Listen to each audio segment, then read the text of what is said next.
Okay, നമുക്കപ്പോൾ ഈ ഒരു പ്രോബ്ലം നോക്കാം. നമുക്കൊരു ഓർത്തോഗ്രാഫിക് വ്യൂ തന്നിട്ടുണ്ട്, ഒരു ഫ്രണ്ട് വ്യൂ, ടോപ്പ് വ്യൂ. അപ്പോൾ ഇത് വെച്ച് നമുക്കൊരു ഐസോമെട്രിക് വ്യൂ വരയ്ക്കണം. അപ്പോൾ ഈ പിക്ചറിൽ നമുക്ക് നോക്കുകയാണ്, ടോപ്പ് വ്യൂവിൽ ഇതൊരു സർക്കുലർ ഒബ്ജക്റ്റ് ആയിട്ടാണ് കാണാൻ വരുന്നത്. സർക്കുലർ ഒബ്ജക്റ്റ്, പിന്നെ വീണ്ടും ഒരു സർക്കിൾ വരുന്നുണ്ട്. അപ്പൊ ഇതിന്റെ ഫ്രണ്ട് വ്യൂവിൽ നമുക്ക് നോക്കുകയാണെങ്കിൽ ഇതുപോലൊരു ഷേപ്പ് കാണാം. അപ്പൊ ഇതിന്റെ ബോട്ടം പാർട്ട് ഒരു സർക്കിൾ ആയിരിക്കും. ബോട്ടം സർഫസ് ഒരു സർക്കുലർ പാർട്ടാണ്. അതുപോലെ ഈ ഒരു റീജിയനും അത് സർക്കുലർ ആയിട്ടാണ് കാണുന്നത്. അപ്പൊ നമുക്ക് ഇതിൽ നിന്ന് മനസ്സിലാക്കാം, ഇതൊരു സ്ക്വയർ ഷേപ്പിൽ അതിന്റെ ബേസിൽ ഒരു സർക്കുലർ ഷേപ്പ് ആണ്. അതുപോലെ ഇവിടെ സർക്കുലർ ഷേപ്പ് ഉണ്ട്. അപ്പോൾ ഒരു കോണിന്റെ ഫ്രസ്റ്റം ഓഫ് എ കോൺ എന്ന ഷേപ്പിലാണ് ഈ ഒരു ഒബ്ജക്റ്റിന്റെ ഈ ഒരു പാർട്ട് ഉണ്ടാവുക. അപ്പൊ ഇവിടെ കണ്ട, ഇവിടെ ഒരു ടേപ്പറിങ്, ഇവിടെ ഈ ലെങ്ത് ഇങ്ങനെ ടേപ്പർ ചെയ്തിട്ട് വരാണ് ചെയ്യുന്നത്. അപ്പൊ ഇവിടുത്തെ ഇതിന്റെ റേഡിയസ്, ഈ ഒരു സർക്കിളിന്റെ റേഡിയസ് കുറഞ്ഞ് കുറഞ്ഞ് കുറഞ്ഞ് ഇവിടെ വരെ എത്തി നിൽക്കുന്നുണ്ട്. അപ്പൊ 50 ആയിരുന്നു ആദ്യത്തെ ഇനീഷ്യൽ ഡയ, അത് കുറഞ്ഞ് കുറഞ്ഞ് ഫൈനലി ഈ ഒരു 40 ഹൈറ്റില് 30 ഡയയിലേക്ക് കുറഞ്ഞിട്ടുണ്ട്. 50 30 ഡയയിലേക്ക് അത് എത്തിയിട്ടുണ്ട് ഈ ടോപ്പ് സർഫസിൽ. പിന്നീട് മുകളിലേക്ക് നോക്കിയാൽ നമുക്ക് കാണാം, ഒരു 40 സെന്റിമീറ്റർ ഹൈറ്റ് ഉള്ള വീണ്ടും ഒരു സർക്കുലർ പാർട്ട് ഇങ്ങനെ ഇവിടെ രണ്ട് വരകൾ കാണുന്നുണ്ട്. ഈ സർക്കുലർ പാർട്ട് തന്നെ ഈ 40 mm ഹൈറ്റിൽ വരുമ്പോൾ നമുക്കതൊരു സിലിണ്ടർ പോലെ ആയിട്ടായിരിക്കും ഉണ്ടാവുക. ഈ ഒരു ഹൈറ്റ് ഒരു സിലിണ്ടർ 40 mm ഹൈറ്റ് ഉള്ള ഒരു സിലിണ്ടർ ആയിരിക്കും ഇതിന്റെ ടോപ്പ് പോർഷനിൽ ഉണ്ടാവുക. അപ്പോൾ ഈ frustum of a cone with 50 mm base diameter and 30 mm ഈ ടോപ്പ് ഡയമീറ്റർ, അതിന്റെ മുകളിൽ ഒരു സിലിണ്ടർ ഓഫ് 40 mm ഹൈറ്റ്. അപ്പൊ ഇതിന്റെ ഡയമീറ്റർ ഇവിടെ കോൺസ്റ്റന്റ് ആണ്. ബേസിലും ഈ ഡയമീറ്റർ ആണ്, ടോപ്പിലും ഈ ഡയമീറ്റർ ആണ്. ആ ഡയമീറ്റർ എത്രയാണ്? ഇവിടെ 30 ആണ് ഡയമീറ്റർ, അപ്പൊ ടോപ്പിലും 30 ആണ് ഡയമീറ്റർ. അത് കൂടാതെ ഇവിടെ ഇതുപോലൊരു ഡിപ്രഷൻ കാണുന്നുണ്ട്, ഒരു കട്ടിങ് ആണ് ഇവിടെ വന്നിട്ടുള്ളത്. ആ കട്ടിങ്ങിന്റെ ഒരു ടോപ്പ് വ്യൂ ഉണ്ട് ഇവിടെ. അപ്പൊ ഇത് ഈ ഒരു ഡയറക്ഷൻ, ഈ ഒരു വൺ ഡയറക്ഷനിൽ ഒരു കട്ടിങ് വന്നിട്ടുണ്ട്. ആ കട്ടിങ് ആണ് ഇവിടെ കണ്ടിട്ടുള്ളത്. അപ്പൊ ഒരു സ്ലോട്ട് പോലെ ഒരു കട്ടിങ് വന്നിട്ടുണ്ട്. ഈ സിലിണ്ടറിന്റെ ടോപ്പ് പോർഷൻ ഒരു 10 സെന്റിമീറ്റർ വിടുത്തുള്ള, സെന്ററിൽ ഒരു 10 സെന്റിമീറ്റർ വിടുത്തുള്ള ഒരു കട്ടിങ് കൂടി ഉണ്ട്. എന്തെങ്കിലും ഒരു മെഷീൻ പാർട്ട് ജോയിൻ ചെയ്യാനുള്ള വല്ല സ്ലോട്ടോ മറ്റോ ആയിരിക്കും. അപ്പോൾ ഈ ഒരു ഒബ്ജക്റ്റിന്റെ ഐസോമെട്രിക് വ്യൂ നമുക്ക് വരയ്ക്കാം. അപ്പൊ ഇതിന്റെ ഐസോമെട്രിക് വ്യൂ എങ്ങനെ വരുന്നത് നമുക്കൊരു ഇമാജിനേഷൻ ഉണ്ടാവണം. അപ്പൊ ഇത് വോൾ ഓഫ് ആൻ ഒബ്ജക്റ്റ് നമുക്ക് പെട്ടെന്ന് ഇമാജിൻ ചെയ്യാൻ ബുദ്ധിമുട്ടുണ്ടാവും. ഇതേ രീതിയിൽ നമുക്ക് വരയ്ക്കാൻ ബുദ്ധിമുട്ടുണ്ടാവും. അപ്പൊ നമ്മൾ അതിനെ പാർട്ടായിട്ട് ഡിവൈഡ് ചെയ്ത് ഓരോന്നായിട്ട് നമുക്ക് വരയ്ക്കാം. അപ്പൊ അതിൽ ബേസിൽ വരുന്ന ഈ ഫ്രസ്റ്റം ഓഫ് എ കോൺ നമുക്ക് ആദ്യം അറ്റംപ്റ്റ് ചെയ്യാം. ആദ്യം നമുക്ക് ഈ ഫ്രസ്റ്റം ഓഫ് എ കോൺ നമുക്ക് വരയ്ക്കാൻ പഠിച്ചിട്ടുള്ളതാണ്. അപ്പോൾ ഈ ഫ്രസ്റ്റം ഓഫ് എ കോണിന്റെ ഐസോമെട്രിക് വ്യൂ വരയ്ക്കാം. അപ്പൊ അതിനു വേണ്ടി ആദ്യം നമുക്ക് ആ ഫ്രസ്റ്റം ഓഫ് കോണിന്റെ ബേസ് ആയിട്ട് എടുക്കാം. ബേസ് എന്താണ്? ഒരു 50 ഡയമീറ്റർ ഉള്ള ഒരു സർക്കിൾ ആണ്. അപ്പൊ ആദ്യം തന്നെ നമുക്കൊരു പ്ലെയിനിൽ തന്നെ തുടങ്ങാം. അപ്പൊ 50 ഡയമീറ്റർ ഉള്ള ഈ ഒരു സർക്കിൾ വെച്ച് തുടങ്ങാം. അത് സ്റ്റാർട്ട് ചെയ്യാൻ വേണ്ടി ഈ 50 ഡയമീറ്റർ ഉള്ള സർക്കിളിനെ നമ്മളൊരു സ്ക്വയറിന്റെ ഉള്ളിൽ 50 mm സൈഡ് ലെങ്ത് ഉള്ള ഒരു സ്ക്വയറിന്റെ ഉള്ളിൽ നമുക്ക് അതിനെ ഇൻസ്ക്രൈബ് ചെയ്യാം.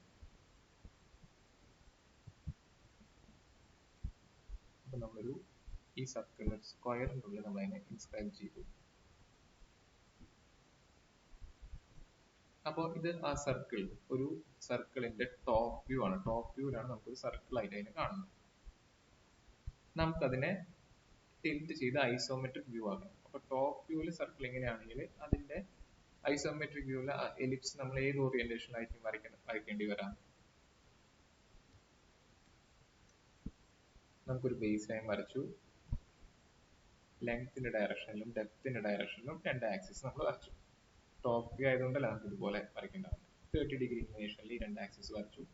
അതിൽ ആദ്യം സർക്കിൾ വരയ്ക്കുന്നതിന് പകരം നമുക്ക് ആദ്യം ഈ ഒരു സ്ക്വയറിനെ നമുക്ക് റോംബസ് ആയിട്ട് പ്ലേസ് ചെയ്യാം.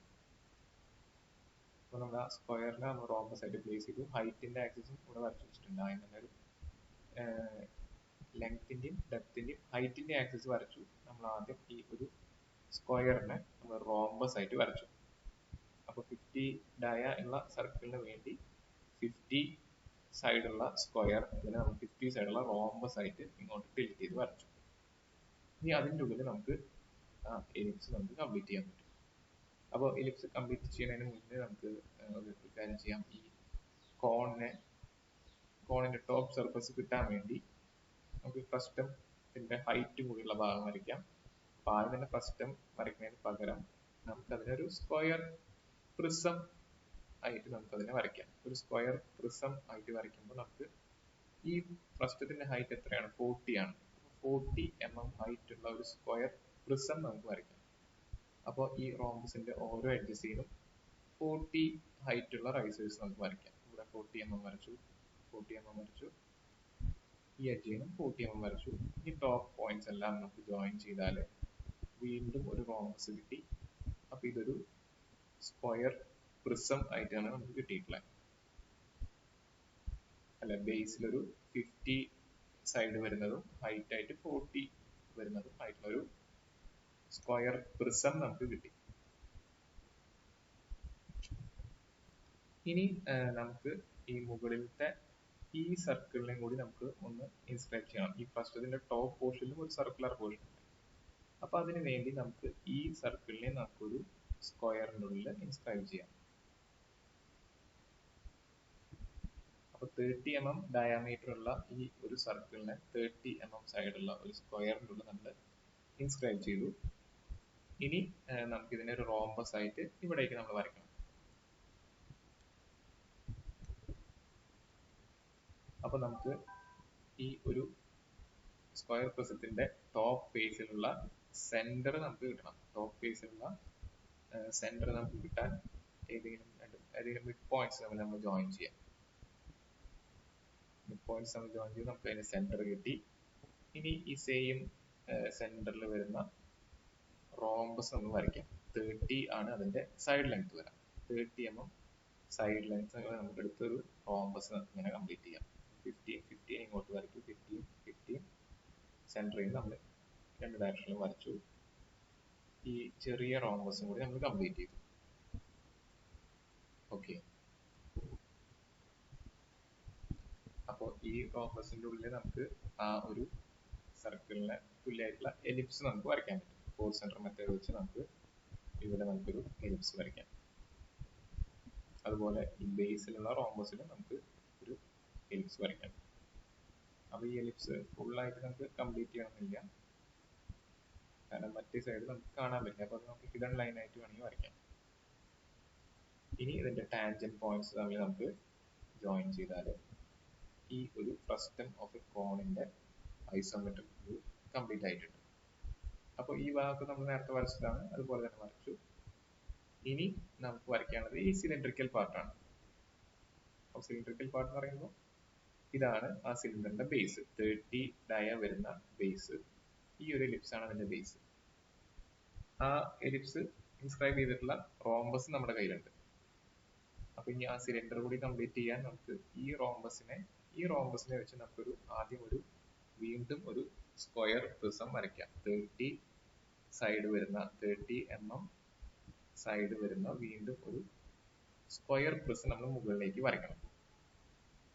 അപ്പോൾ ഒരു സിലിണ്ടറിന്റെ ഈ ടോപ്പ് ഫേസ് കിട്ടാൻ ഈ റോംബസ് പോലെ മുകളിലും നമുക്ക് ഒരു റോംബസ് കിട്ടണം. അപ്പൊ ആ റോംബസ് കിട്ടാൻ നമുക്ക് എന്ത് ചെയ്യേണ്ടത്? ഈ ബേസിലുള്ള റോംബസിൽ നിന്ന് ഓരോ എഡ്ജിൽ നിന്ന് നമ്മൾ ആ റൈസേഴ്സ് വരയ്ക്കും. അപ്പോൾ 40 mm ആണ് അതിന്റെ ഹൈറ്റ് വരുന്നത്. അപ്പൊ 40 mm ഹൈറ്റിൽ നമ്മൾ മുകളിലത്തെ റോംബസ് കിട്ടാൻ വേണ്ടി നമ്മൾ മുകളിലേക്ക് റൈസ് ചെയ്യാം. അപ്പൊ ഈ എഡ്ജിൽ നിന്നും നമ്മൾ മുകളിലേക്ക് വരയ്ക്കാം. ഈ എഡ്ജിൽ നിന്നും ഈ റോംബസിന്റെ ഈ എഡ്ജിൽ നിന്ന് 40 mm വരയ്ക്കാം. അതുപോലെ ഈ ഔട്ടർ എഡ്ജിൽ നിന്നും 40 mm വരയ്ക്കാം. അപ്പോൾ അങ്ങനെ നമുക്ക് ഇവിടെ വീണ്ടും ഒരു സ്ക്വയർ പ്രിസം കിട്ടും. ആ പ്രിസത്തിന്റെ ബേസ് എന്ന് പറയുന്നത് 30 സൈഡ് വരുന്ന ഒരു സ്ക്വയർ ആണ് അതിന്റെ ബേസ് വരുന്നത്. അപ്പൊ നമുക്ക് ഈ മുകളിൽ പറഞ്ഞിട്ടുള്ള ഈ റോംബസ് കിട്ടി. ഇനി അതിന്റെ ഉള്ളിൽ നമുക്ക് ഈ ഒരു എലിപ്സും കൂടി വരയ്ക്കാൻ പറ്റും. അപ്പോൾ ഈ ടോപ്പ് സർഫസിലുള്ള ഈ ഒരു സിലിണ്ടറും കൂടി കിട്ടി. അപ്പോൾ ഇതിന്റെ ടാൻജൻസ് ജോയിൻ ചെയ്താൽ നമുക്ക് ഈ ഒരു സിലിണ്ടറിന്റെ ഈ രണ്ട് എഡ്ജസും കിട്ടും. ശരിയല്ല? അപ്പൊ അങ്ങനെ നമുക്ക് ഈ സിലിണ്ടർ നമ്മൾ കംപ്ലീറ്റ് ചെയ്തു. ഇനി നമുക്കതിൽ ബാക്കിയുള്ളത് ഈ ഒരു സ്ലോട്ടും കൂടി ഐസോമെട്രിക് വ്യൂവിൽ മാർക്ക് ചെയ്യാനുണ്ട്. അപ്പോൾ ഈ ഒരു സ്ലോട്ട് മാർക്ക് ചെയ്യാൻ എന്താ വഴിയെന്ന് വെച്ചാൽ നമുക്ക് ഈ ലൈൻ, ഈ സ്ലോട്ടിന്റെ ഈ ലൈൻ അതുപോലെ ഈ ലൈനും ഈ സൈഡിന് പാരലൽ ആണ്. നമ്മുടെ റോംബസിന്റെ ഈ സൈഡിന് പാരലൽ ആണ്, ശരിയല്ലേ? ഈ സൈഡിന് പാരലൽ ആണ്. അപ്പൊ നമുക്ക് കോമ്പസ് ഇവിടെ ഫിക്സ് ചെയ്ത് ഈ ഒരു ലൈൻ ഈ ഒരു റോംബസിൽ എവിടെയാണോ, സോറി ഈ ഒരു സ്ക്വയറിൽ എവിടെയാണോ മുട്ടുന്നത്, അപ്പോൾ ഈ ഒരു സ്ലോട്ട് വരുന്ന ഈ ലൈൻ ഈ ഒരു സ്ക്വയറിൽ നമുക്ക് പുറത്തേക്ക് എക്സ്റ്റെൻഡ് ചെയ്യാൻ വെച്ചാൽ ഇവിടെ ഒരു പോയിന്റിലാവും അത് മീറ്റ് ചെയ്യുന്നുണ്ടാവും. അപ്പോൾ അതേ ലെങ്ത് എടുത്ത് നമുക്ക് ഇവിടെ ഈ ഒരു പോയിന്റ് തന്നെയല്ലേ, ഈ സെയിം പോയിന്റ് ആണ് ഈ ഒരു പോയിന്റ്. അപ്പോൾ ഈ ഒരു പോയിന്റിൽ നിന്ന് നമുക്ക് ആ സ്ലോട്ട് വരുന്നതിന്റെ ഒരു സൈഡിലേക്കുള്ള ഒരു കട്ടിങ് നമുക്ക് ഇവിടെ ചെയ്യാം. അതേപോലെ ഈ എഡ്ജിൽ നിന്ന് നമുക്ക് ആ സെയിം ലെങ്ത്തിൽ ഇവിടെയും കട്ട് ചെയ്യാം. അതേപോലെ തന്നെ വീണ്ടും നമ്മൾ ഇവിടെ കോമ്പസ് ഫിക്സ് ചെയ്ത് അപ്പം അവിടുന്ന് ഈ ഒരു എഡ്ജ്, ഈ ഒരു സ്ലോട്ട് വരുന്ന ഈ ഒരു എഡ്ജ് പുറത്തേക്ക് എക്സ്റ്റെൻഡ് ചെയ്യാൻ വെച്ചാൽ ഈ ഈ സ്ക്വയറിൽ എവിടെ മീറ്റ് ചെയ്യും അവിടെ നമുക്ക് ഒരു ആർക്ക് ഇതുപോലെ കട്ട് ചെയ്യാൻ പറ്റും. അപ്പൊ ആ ആർക്കിലെ ആ ഒരു ആ ഒരു റേഡിയസ് മെഷർ ചെയ്തെടുത്ത് നമുക്ക് കോമ്പസ് ഇവിടെ ഫിക്സ് ചെയ്ത് വീണ്ടും നമുക്ക് ഇവിടെ ഒരു ആർക്ക് നമുക്ക് കട്ട് ചെയ്യാൻ പറ്റും. അതുപോലെ ഇപ്പുറത്ത് നമുക്ക് ഒരു ആർക്ക് കട്ട് ചെയ്യാൻ പറ്റും. അപ്പൊ നമുക്ക് ഇവിടെ അങ്ങനെ ഈ ഒരു ലൈൻ വരയ്ക്കാൻ പാകത്തിന് നമുക്ക് ഇവിടെ 2 പോയിന്റ്സ് കിട്ടിയിട്ടുണ്ട്. അപ്പൊ അത് തമ്മിൽ ജോയിൻ ചെയ്താൽ മതി. ഈ സർക്കിളിന്റെ ഉൾഭാഗത്തേക്ക് മാത്രം ജോയിൻ ചെയ്താൽ മതിയോ, പുറത്തേക്ക് ആ സ്ലോട്ട് വരുന്നില്ലല്ലോ. അപ്പൊ ഈ സിലിണ്ടർ പാർട്ടിന്റെ ഉൾഭാഗത്തേക്ക് മാത്രം ഈ 2 പോയിന്റ്സിനെ ബേസ് ചെയ്ത് നമുക്ക് ജോയിൻ ചെയ്യാം. അതേപോലെ ഈ ഒരു ലൈനും നമുക്ക് കിട്ടാൻ വേണ്ടി അതിന് വേണ്ടിയിട്ടുള്ള 2 പോയിന്റ്സ് നമ്മൾ ഈ ഒരു റോംബസ് മാർക്ക് ചെയ്തിട്ടുണ്ട്. അപ്പൊ ആ 2 ലൈൻസ് ജോയിൻ ചെയ്യാം. അത് ജോയിൻ ചെയ്യുമ്പോൾ ഈ സർക്കിളിന്റെ പുറത്തേക്ക് വരുന്ന, എലിപ്സിന്റെ പുറത്തേക്ക് വരുന്ന പാർട്ട് ജോയിൻ ചെയ്യണമെന്നില്ല. ഈ ഒരു സിലിണ്ടറിന്റെ ഉള്ളിൽ വരുന്ന ഭാഗം മാത്രമല്ല സ്ലോട്ട് വരുന്നത്, അപ്പോൾ ഉൾഭാഗം മാത്രം ജോയിൻ ചെയ്യാം. അപ്പൊ ജോയിൻ ചെയ്യുമ്പോൾ നമുക്ക് ആ സ്ലോട്ടിന്റെ ആ ടോപ്പ് വരുന്ന ഈ 2 ലൈൻസ് നമുക്ക് കിട്ടും. അപ്പോൾ ഈ 2 പോയിന്റ്സ് വെച്ച് നമുക്ക് ജോയിൻ ചെയ്യുമ്പോൾ സ്ലോട്ടിന്റെ ആ ടോപ്പ് എഡ്ജ് നമുക്ക് കിട്ടും.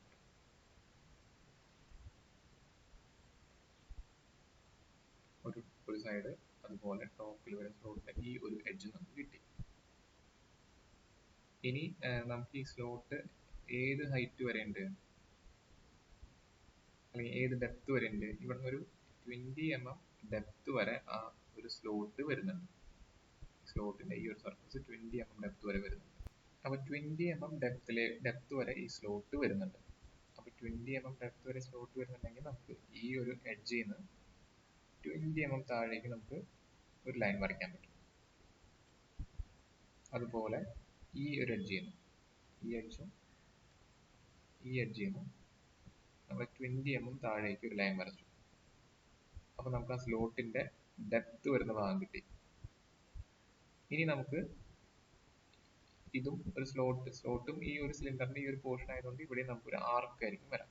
അപ്പൊ ഇവിടുത്തെ ആർക്ക് വരയ്ക്കണമെങ്കിൽ ഇവിടെ നമ്മൾ ഈ ആർക്ക് എങ്ങനെയാണ് വരച്ചിട്ടുള്ളത് അതിന്റെ സെന്റർ തന്നെ 20 mm താഴേക്ക് നമ്മൾ പ്രൊജക്ട് ചെയ്ത് ഈ ആർക്ക് വരച്ച അതേ റേഡിയസിൽ നമുക്ക് ഇവിടെ ആർക്ക് വരച്ച് ഈ ഒരു ആർക്കും കൂടി കംപ്ലീറ്റ് ചെയ്യാം. ഇവിടെ എങ്ങനെയാണോ ആർക്ക് വരച്ചിട്ടുള്ളത് ആർക്കിന്റെ സെന്റർ നമുക്ക് ഇവിടെ ഉണ്ടാവും. ഇവിടെ ആ ആർക്കിന് ഒരു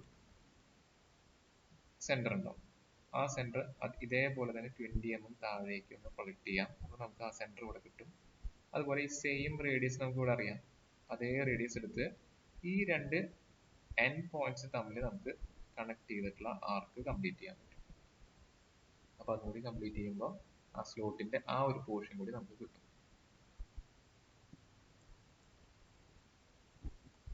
അപ്പൊ നമുക്ക് ആ ഒരു ആർക്കും കൂടി കിട്ടി. ഇനി ഓപ്പോസിറ്റ് സൈഡിലും ഇതുപോലെയുള്ള ഒരു പോർഷൻ ഉണ്ട്. പക്ഷെ അത് നമുക്ക് ഫുൾ ആയിട്ട് കാണാൻ പറ്റില്ല. നമുക്ക് ഇവിടെ നിന്ന് താഴേക്ക് 20 mm ഇവിടെ നമുക്ക് വരയ്ക്കാൻ പറ്റില്ല, ശരിയല്ലേ? ഇവിടെ 20 mm വരച്ചാൽ നമുക്ക് കാണില്ല, ഇവിടെ വരയ്ക്കണ്ട. ഇവിടെ 20 mm താഴേക്ക് വരച്ചാല് നമുക്ക് കാണാൻ പറ്റും, കുറച്ച് ഭാഗം കാണാം. നമ്മൾ ഈ ഐസോമെട്രിക് വ്യൂ ആയിട്ട് ഇവിടെ തൊട്ട് ഈ ഒരു പ്രൊജക്ട് ചെയ്ത് നിൽക്കുന്ന ഈ ഒരു പാർട്ട് വരെ നമുക്ക് കാണാം. അപ്പൊ അത് മാത്രം നമുക്ക് വേണമെങ്കിൽ വരയ്ക്കാം. അതുപോലെ ഈ സ്ലോട്ട് അവസാനിക്കുന്നത് ഈ ഒരു പോർഷനിലാണ്. അപ്പൊ അവസാനിക്കുമ്പോൾ ഈ ഒരു സ്ലോട്ടിന്റെ ഈ ലൈനിന് പാരലൽ ആയിട്ട് ഇവിടെയും ഒരു ലൈൻ ഉണ്ടാവും. ഈ ഒരു ഡയറക്ഷൻ ഈ ലൈനിന് പാരലൽ ആയിട്ട് ഈ പോയിന്റിൽ നിന്ന് ഇങ്ങോട്ടും ഒരു ലൈൻ ഉണ്ടാവും. അപ്പൊ അതുകൂടി നമുക്ക് വരയ്ക്കാം. അപ്പൊ ആ ലൈൻ നമ്മൾ വരച്ചത് ആക്ച്വലി ഇവിടെ ഫുൾ കണ്ടിന്യൂഷനിലുണ്ട്, പക്ഷെ ഇത് തടസ്സമായതുകൊണ്ട് ഈ ഒരു പ്രൊജക്ഷനുള്ള ഭാഗം തടസ്സമായത് ഇത് ഇവിടം വരെ കാണും. ഇനി നമ്മൾ ഇവിടുന്ന് അതുപോലെ 20 mm താഴേക്ക് ഡ്രോപ്പ് ചെയ്യുമ്പോൾ ഈ എഡ്ജിൽ വേണ്ട, പക്ഷെ ഈ എഡ്ജിൽ ഇവിടം വരെ ഈ ഒരു പ്രൊജക്ഷൻ നിൽക്കുന്നവരെ നമുക്ക് ഈ ഒരു ഭാഗം കൂടി ഡ്രോപ്പ് ചെയ്യാം. ഇപ്പോൾ ഓൾമോസ്റ്റ് നമ്മുടെ ഫിഗർ കംപ്ലീറ്റ് ആയിട്ടുണ്ട്.